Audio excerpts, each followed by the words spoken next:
Shalom. First and foremost, want to give all praises, honor, and glory to Yahweh, by Hashem Yahweh Shai, by Hashem Kakadash. Double honors to the apostles and elders of GMS that rule well. Peace, love, and salutations to all the brothers out there pushing this word of sincerity and the truth. Shalom to the brothers, sisters, and children that they're keeping this word of sincerity and the truth. Okay, I want to go into a quick lesson. Going into this post I seen earlier, I found it funny, but also when I read it and thought about it, it reminded me of the Psalm 73, which I'm going to get it. I'm going to get straight into it, Lord willing, it's edifying. So it says, me watching people peacefully make illegal money because I know if I tried, God will make me, it will use me as an example. And it's true, because us in this truth, we know what to do and what not to do, and we know when the Lord, he always has a watchful eye on us, especially us believers, and not to say that as a way of like anything negative. The Lord is protecting us. He's watching over us. But also, too, we are not to be making horrible decisions. Like we was given this wisdom, knowledge, and understanding, not to neglect it, but to utilize it and use it for our benefit, but more so to push the words of Yahweh B'Shem Yahushua and to benefit the body. So, like I said, if we try to do anything outside of wisdom, knowledge, and understanding, the Lord can very well use you as an example. Now, I want to get, like I said, Psalm 73. It says Psalm 73 because I read it not too long ago, but this is always a chapter that I read, it comes with my daily reading, but sometimes I reflect on this chapter too. Psalm 73, verse 1, AMP, a psalm of Asaph. Truly the Most High is good to Israel, to those who are pure in heart and clean in heart in the KJV. But as for me, my feet came close to stumbling. My steps had almost slipped. For I was envious at the arrogant as I saw the prosperity of the wicked.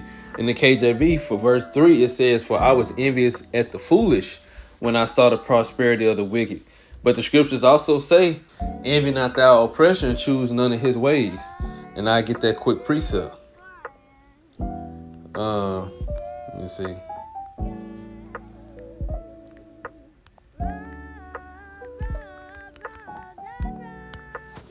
Envy not thou oppressor. This is Proverbs. I'll read both of them. Proverbs 3 and 31. Envy not thou oppressors and choose none of his ways. And Proverbs 23 and 17. Let not thine heart envy sinners, but be thou in fear of the Lord all the day long. Let me do not disturb. So going back to it. Psalm 73 and 3. For I was envious at the arrogant as I saw the prosperity of the wicked. For there are no pains in their death. Their body is fat and pampered, meaning they prosper. It seemed like they prosper, like they don't get punished for doing wicked. And this is primarily for the Edomites. But even 2/3 of our people fall in this category of these scriptures. But this is primarily going into the Edomites. Verse 5. They are not in trouble as other men, nor are they plagued like mankind. Therefore pride is their necklace. Violence covers them like a garment, like a long, luxurious garment. Their eye bulges. Salakia. Salakia. Their eye bulges from fatness. They have more than the heart desires. The imaginations of their heart, of their mind, run riot with foolishness. The imaginations of their heart, of their mind, run riot with foolishness, right?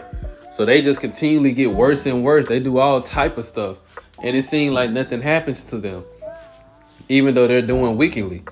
It says they mock and wickedly speak of oppression. They speak loftily with malice. They set their mouth against the heavens, and their tongue swaggers through the earth. So they just doing all manner of wickedness, speaking against Yahweh B'Shem Yahushua and acting against his laws, statutes, and commandments. Therefore, his people return to this place, and waters of abundance offered by the irrelevant are blindly drunk by them. They say, how does the Most High know? Is there knowledge of us with the Most High? Behold, these are the ungodly who always prosper and are at ease in the world. They have increased in wealth. But remember, this world was made for many, as the scriptures say, but the world to come for few. I know this in 2nd Ezra. Is that 7? Or is it 8? Okay, it's 2nd Ezra 8:1. And he answered me, saying, the Most High have made this world for many, and the world to come for few.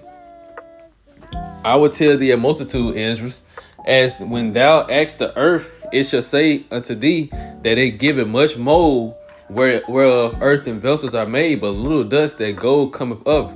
Even is the course of this present world, meaning it's a lot of dust, it's a lot of common materials in this earth, but it's not as much gold. It's rare to find more gold than it is to find common dust. So that's how it is. It's more of people who this world is catered for, but the world to come is made for the elect. Verse 3, there be many created, but few shall be saved. So, like I said, but the verse 1 was the point. The Most High made this world for many, but the world to come for few. So going back to verse 12 in Psalm 73, it says, behold, these are the ungodly who always prosper and are at ease in the world. In this world, in this current society, in this current setup, it's catered to them, but it's not going to last. They have increased in wealth. Surely then in vain I have cleansed my heart and washed my hands in innocence. Meaning, he was like, well, dang, if they're getting the outcome that I'm supposed to get, but I'm doing the things that the Lord said I'm supposed to do to get the righteous outcome, but it seems like they prosper, and I'm not prospering. See, verse 14, it says, for all the day long have I been stricken and punished every morning. And that's how it feels for Jake. We constantly being, going through trouble, especially being in this truth. You constantly going through trouble and trying to hold on to your integrity, but it just seems like things it's not getting any better, or if it does get any better, you might start going through something else. But the people of this world, it just seems like they get to have fun and enjoy their life like nothing's wrong. And they're not even trying to keep the laws, statutes, and commandments. This is what ASAP was going into. But you got to keep reading verse 15. If I had said, I would say this and express my feelings, I would have betrayed the generation of your children. When I considered how to understand this, it was too great an effort for me and too painful. So when we try to, even when you first come into this truth and you first start realizing like what you got to sacrifice and change, and even more so the sacrifices that you have to make in this world, you start to weigh your options. You start to be like, dang. The people of the world, they get this type of recognition. The women want them, for a man. The women want them. They don't want a man like me, that's trying to live according to the laws, statutes, and commandments. People don't want to associate me. They don't put me, I ain't gonna say on a pedestal, but, and I'm speaking in first person, for, brothers, but, they wouldn't put you, on that level of like saying like you deserve this type of respect because of what you do. They don't do that. People will respect a celebrity who is nothing really but just an act. Well, I ain't gonna say a celebrity. A lot of these actors, celebrities in the movie industry, they'll respect them and they're actors. But you're actually living out the life that you speak of, to the best of your ability. So, like he was saying, the wicked prosper and get all this fame and recognition, but the righteous are constantly cast down. So he was like, he tried to understand the reason why. He was like, he couldn't even understand. But verse 17 is the point. Until I came into the sanctuary of the Most High, then I understood, for I considered their end. And that's the point. And I'll just read 18 too. It says, surely you set the wicked-minded and immoral on slippery places.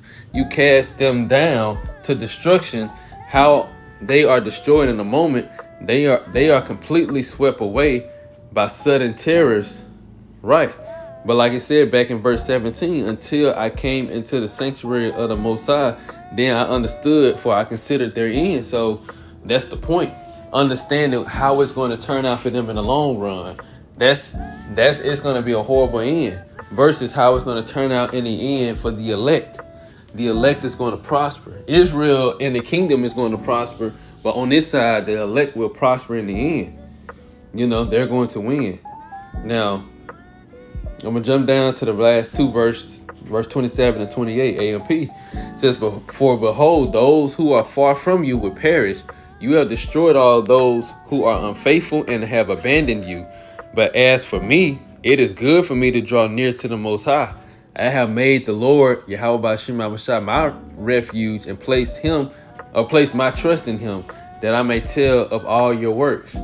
So, like I said, I just used this image because it reminded me of that verse, that chapter.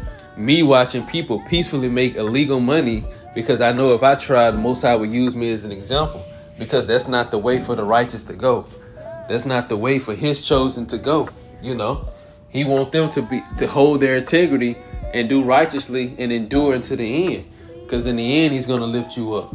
You know, so I just wanted to go into a quick lesson on that. Like I said, I seen this picture, made me laugh, and I just did a lesson on it. So Lord will was edifying.